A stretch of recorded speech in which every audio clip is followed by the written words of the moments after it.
Olá pessoal, eu sou o Rafael Viana e neste vídeo nós vamos fazer o seguinte questionamento.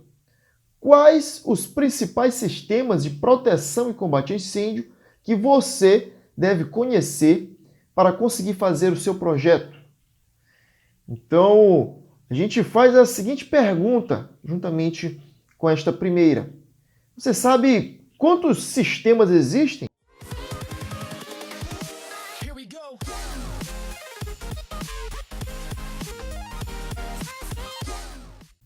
Então, vamos elencar alguns sistemas para que a gente tenha um panorama geral da quantidade de sistemas de combate a incêndio que existem. Nós temos acesso de viaturas, iluminação de emergência, alarme de incêndio, compartimentação horizontal e vertical, saídas de emergência, brigada de emergência, controle dos materiais de acabamento, segurança estrutural contra incêndio, controle de fumaça, detecção de incêndio, sinalização de emergência, sistema de proteção por extintores, hidrantes e mangotinhos, chuveiros automáticos.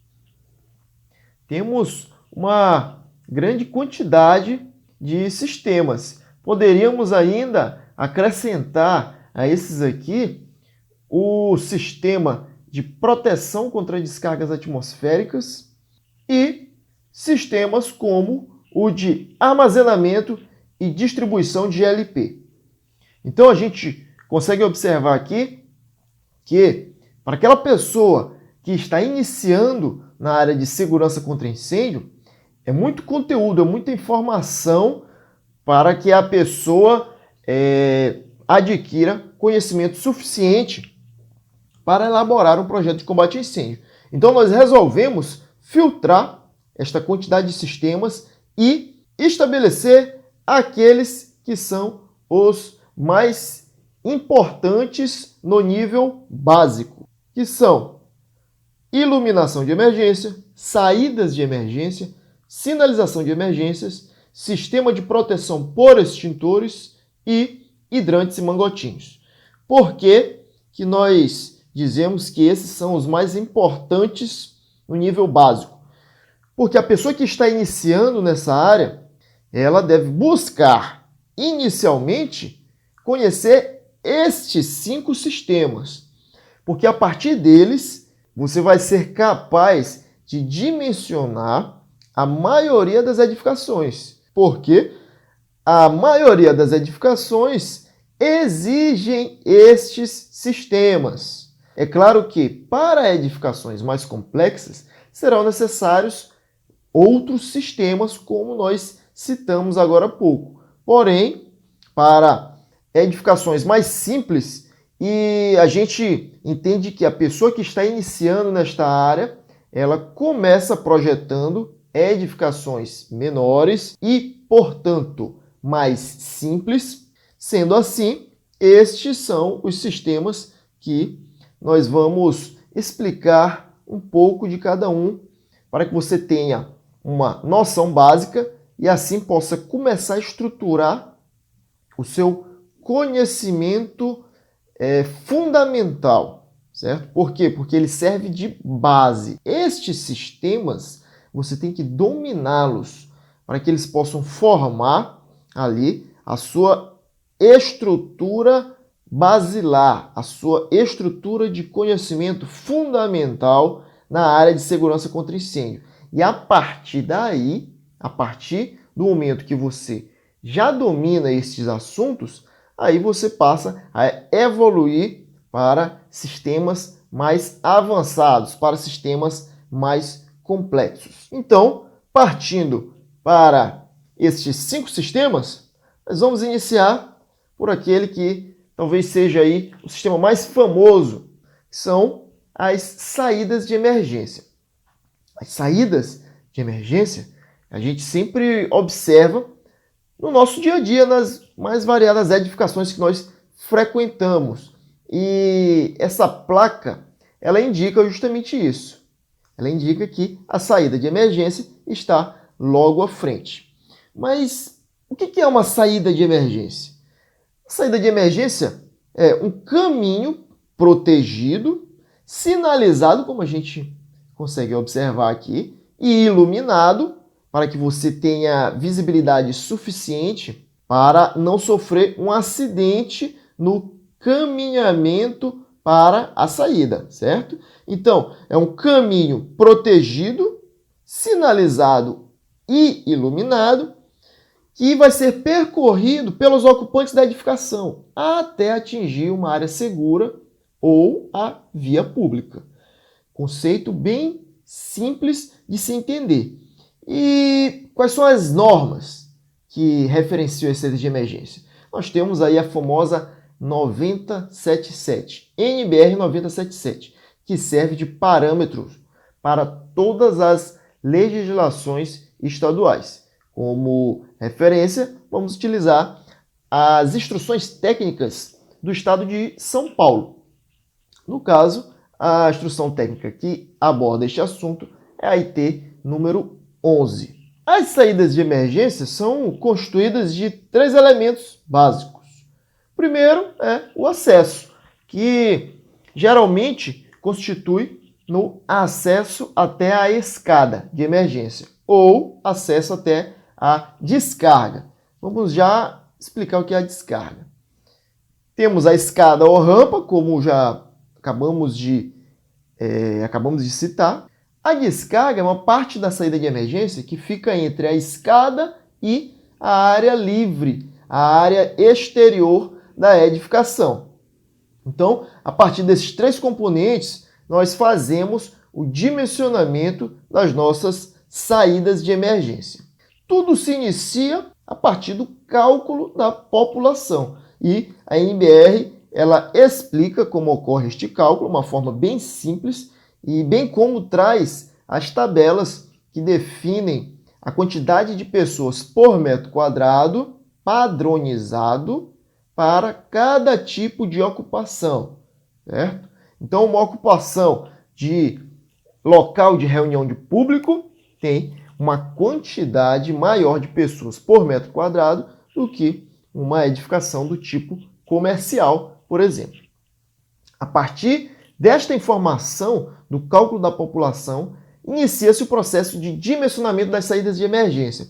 Então, esse dimensionamento ele deve ser feito de forma bem minuciosa, bem cuidadosa, porque um pequeno detalhe pode acarretar num erro num projeto e um erro no que tange as saídas de emergência pode ser que cause aí um grande acidente ou até mesmo a perda de vidas. Então esse dimensionamento ele define o quê? Esse dimensionamento ele define largura mínima de portas, corredores, ele define máxima distância a percorrer, ou seja, a máxima distância que uma pessoa que esteja dentro da edificação deve percorrer até chegar a um determinado elemento, que pode ser ou a escada ou a descarga. Número de saídas, existem edificações que precisam de somente uma saída, mas existem edificações que precisam de mais de uma saída. E este cálculo é feito todo a partir desta norma. E ela traz também várias classificações quanto ao tipo de ocupação da edificação, quanto à área, quanto à altura. Então, é uma das principais normas que você tem que ter na ponta da língua. Esta é uma das mais importantes normas que um projetista de combate a incêndio deve conhecer. Sinalização de emergência. O que é sinalização de emergência? É um conjunto de sinais visuais que eles devem estar localizados de forma adequada. Essa localização adequada ela é estabelecida em norma, certo? Vou já mostrar para vocês. E ele serve com dois intuitos, né? Com dois intuitos. Eu vou mostrar aqui alguns tipos para a gente ter uma visualização melhor. Nós temos sinalizações de caráter preventivo, que é esta sinalização aqui, que é uma sinalização de alerta, que visa, como o próprio nome já diz, alertar alguns riscos que a edificação pode oferecer. E a segunda sinalização de caráter preventivo esta daqui, que é uma sinalização de proibição. Neste caso, proibido utilizar elevador em caso de incêndio. Já sobre um caráter ativo, nós temos outros dois tipos de sinalizações. Nós temos sinalização de orientação e salvamento, são as sinalizações com a cor de segurança verde, que devem ter a característica fotoluminescente, e a sinalização de equipamento, que tem a cor de segurança vermelha, que é a cor que chama a atenção, que transmite intuitivamente, tanto a verde quanto a vermelha, o que aquele conjunto visual quer passar para o ocupante da edificação. Então, a cor de segurança é a cor vermelha e também deve ser fotoluminescente. As normas que referenciam esse sistema são a NBR 13434 e a ITEI de São Paulo número 20. É bem interessante essa área de sinalização de emergência, porque por ser um sistema muito simples, muitos projetistas acabam que negligenciando e que achando que sinalização de emergência é só fixar lá uma placa de saída de emergência e pronto, você está com a sua sinalização já adequada. E não é bem assim. Existem formas, dimensões e cores específicas para cada tipo de sinalização. E o que a gente mais observa no dia a dia é sinalizações com formas, dimensões e cores erradas. O padrão de sinalização é esse padrão que está aqui, ó. Padrão de sinalização de alerta é esse, de proibição é esse, de orientação e salvamento é esse, e de equipamento é esse. Se você vê tipo de sinalização que foge esse padrão aqui, então ele está errado de acordo com as normas. E o seu dimensionamento, ele ocorre baseado na distância máxima a percorrer. Vocês vão observar que o sistema de proteção por extintores, por exemplo, também utiliza este mesmo critério de distância máxima a percorrer. Saídas de emergência, como nós acabamos de citar, também utiliza distância máxima a percorrer. Então, é um método de dimensionamento que nós vamos observar com bastante frequência. Iluminação de emergência. O que vem a ser iluminação de emergência? São componentes que visam substituir a iluminação artificial normal que nós já temos na nossa edificação, que é feita pelas lâmpadas. E essa iluminação, ela sendo distribuída de forma adequada, né, ela tem o objetivo de dar visibilidade para que a pessoa possa evacuar de forma segura da edificação. Ela visa também dar visibilidade para permitir o uso de equipamentos. Ela garante a saída dos ocupantes e visibilidade para equipamentos de combate a incêndio, para que o ocupante da edificação, caso ele já tenha um certo treinamento prévio na área, possa utilizar um hidrante ou possa utilizar um extintor. Também uma outra característica interessante da iluminação de emergência é que ela também visa garantir a manutenção de serviços essenciais, como, por exemplo, centros cirúrgicos em hospitais. Devem possuir iluminação de emergência para que, caso ocorra a falta de iluminação durante um procedimento cirúrgico, ele possa ser garantido a sua continuidade. Então, aqui nós temos alguns exemplos de iluminações de emergência. As normas que referenciam são a NBR 10.898 e a ITEI de São Paulo, número 18. E existem três tipos básicos de classificações para iluminação de emergência, que são os blocos autônomos. O sistema também pode ser por meio de baterias recarregáveis e sistema de iluminação de emergência com o grupo motogerador. Uma característica primordial que nós temos que saber: qual a autonomia mínima para iluminação de emergência da sua edificação? A autonomia mínima deve ser de 1 hora, sem perder mais de 10% de sua luminosidade inicial. Então, dentro de 1 hora, esse aqui é o mínimo, pessoal. Esse aqui é o mínimo. A sua luminária, ela pode perder até 10% da sua luminosidade. Se perder mais que isso, então está fora da norma. O outro sistema, que também aí eu colocaria junto com as saídas de emergência, são aqueles sistemas que mais têm visibilidade, que mais chamam a atenção dos ocupantes. É o sistema de extintores, famoso extintor. O extintor é um equipamento que ele pode ter diferentes agentes extintores, ele pode ter água pressurizada, pode ter diferentes tipos de pó específicos e ele serve para combater princípios de incêndio. Okay? Eles são bem famosos porque até mesmo uma pessoa que não tenha conhecimento na área de segurança contra incêndio consegue manusear um extintor. É muito simples a sua operação. Então, por ele ser de fácil manuseio, fácil operação e pelo fato dele estar disponível em vários locais, quando nós andamos aí pelos mais variados locais, mais variadas edificações, a gente consegue perceber que eles são distribuídos em vários pontos da edificação. Então, por isso que ele é tão frequente, ele é tão visível na nossa mente, né? Porque a gente observa aí no nosso dia a dia, praticamente diariamente. Se você parar para observar, você visualiza pelo menos um extintor no seu dia a dia. Então, por isso eles são tão presentes, né? Tão presentes aí no nosso cotidiano. E as normas que referenciam o sistema de proteção por extintores são a NBR 12693 e a IT de São Paulo número 21. Os extintores de incêndio, eles são escolhidos pelo projetista de acordo com as principais classes de fogo presentes na edificação. Então é importante conhecer a parte conceitual, certo?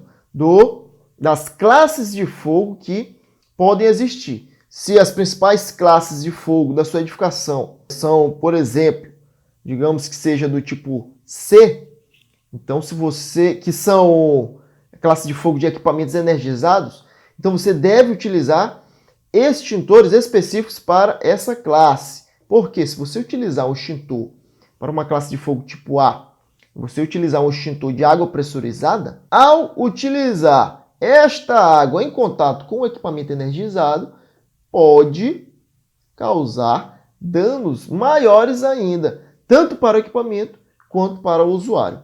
Então, essa é a necessidade que o projetista tem de conhecer essa parte conceitual do fogo. E como eu citei anteriormente, o dimensionamento também ocorre pela distância máxima a percorrer. E aqui nos extintores, essa distância ela varia de acordo com o risco da edificação. Quanto maior o risco, menor essa distância. E quanto menor o risco, maior será a distância máxima a percorrer. E, por último, nosso sistema de hidrantes e mangotinhos. O sistema de hidrantes e mangotinho, ele consiste num sistema hidráulico que, como o próprio nome já diz, utiliza a água para combater princípios de incêndio. E ele pode ser utilizado tanto por ocupantes da edificação quanto pelo corpo de bombeiros. Este é um sistema que possui vários componentes, como nós já vamos mostrar. As normas que referenciam são a NBR 13714 e a IT de São Paulo número 22. Alguns componentes que constituem o sistema de hidrantes mangotinhos são o abrigo, que a gente pode visualizar aqui na imagem, esta caixa metálica, né? Nós temos registro de recalque, que serve para o próprio corpo de bombeiros utilizar a tubulação de combate a incêndio da edificação. Nós temos a reserva técnica de incêndio, que é a quantidade de água separada exclusivamente para utilização do sistema de combate a incêndio. Temos válvulas e conexões e temos mangueira, que nós podemos visualizar aqui dentro, mangueiras. E nós temos o esguicho, que é o último componente do qual irá ser projetada a água. O dimensionamento do sistema de hidrantes mangotinho, ele é feito através do alcance máximo da mangueira. Então, o alcance da mangueira em forma padronizada, alguns estados utilizam 30 metros de mangueira mais 10 metros do alcance do jato de água. Já outros estados utilizam somente os 30 metros de mangueira, desconsiderando os 10 metros do jato de água. Então, a partir dessas informações, vocês já conseguem dimensionar facilmente um sistema de hidrantes mangotinhos. Mas eu vou especificar um pouco mais este sistema aqui, para que a gente consiga ter uma noção geral um pouco melhor. Ele inicia-se com reservatório de água. Reservatório de água, ele tem que ser compartimentado e, a partir do reservatório, a gente vem trazendo a nossa canalização. Olha só, canalização de incêndio, ela vem, e aí o que nós vamos ter que ter para poder pressurizar o nosso sistema? A gente tem que ter uma bomba centrífuga. Então aqui está a nossa bomba. Entrada, nós chamamos de sucção, este trecho, e a saída da bomba nós chamamos de recalque. Então, saída da bomba. Vamos projetando a nossa canalização e nós vamos essa daqui vai ser a nossa coluna de incêndio e aí a gente projeta a nossa tubulação, olha só. Projetamos em cada pavimento uma tubulação com um hidrante. Olha só, aqui está o nosso hidrante. Aqui, na verdade, está o nosso abrigo. Dentro deste abrigo nós vamos ter uma válvula angular, nós vamos ter as duas mangueiras de 15 metros e o nosso esguicho, a partir do qual será, olha só, será lançada a água. O que mais que a gente vai ter aqui? A gente vai ter também uma tubulação que vai dar para o nosso registro de recalque, que é a partir do qual o Corpo de Bombeiros pode pressurizar o sistema e utilizar algum desses hidrantes aqui. Então, pessoal, como a gente pode perceber neste vídeo, os sistemas básicos de combate a incêndio são sistemas de fácil entendimento. Não existe nenhuma dificuldade muito grande em você conseguir projetar estes sistemas. Então, espero que você tenha gostado do vídeo. Se gostou, dê um like, ok? E inscreva-se no nosso canal. Nós vamos estar aí abastecendo de forma contínua o nosso canal com vídeos sobre segurança contra incêndio. Até mais!